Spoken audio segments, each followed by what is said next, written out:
Hello అండి, ఇప్పుడు carrot halwa ఎలా చేయాలో చూద్దాం. క్యారెట్, కాజు, షుగర్, నెయ్యి, కోవా, పాలు తీసుకోవాలి. ఇలా క్యారెట్ని మొత్తం తురుముకోవాలి. ఒక బాండీలో నెయ్యి వేసి క్యారెట్ని వేయించుకోవాలి.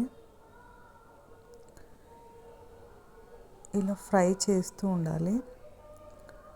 ఇలా ఫ్రై అయ్యాక ఇందులో మనం షుగర్ యాడ్ చేసుకోవాలి. షుగర్ కొంచెం మెల్ట్ అయ్యే వరకు మనం కలుపుకుంటూ ఉండాలి.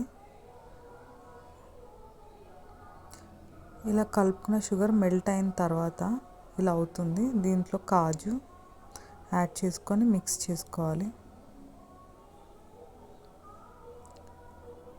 ఇలా మిక్స్ చేసుకున్న తర్వాత మనం ఇందులో మిల్క్ యాడ్ చేసుకోవాలి.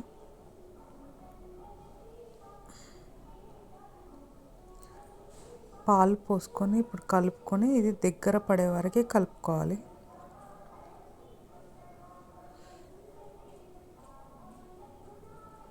దాని తర్వాత కొంచెం నెయ్యి యాడ్ చేసుకోవాలి.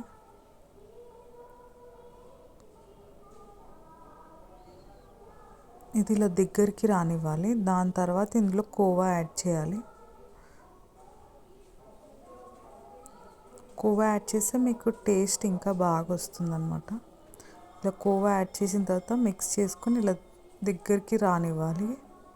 కోవా వేస్తే ఆటోమేటిక్గా మీకు థిక్ అవుతుంది.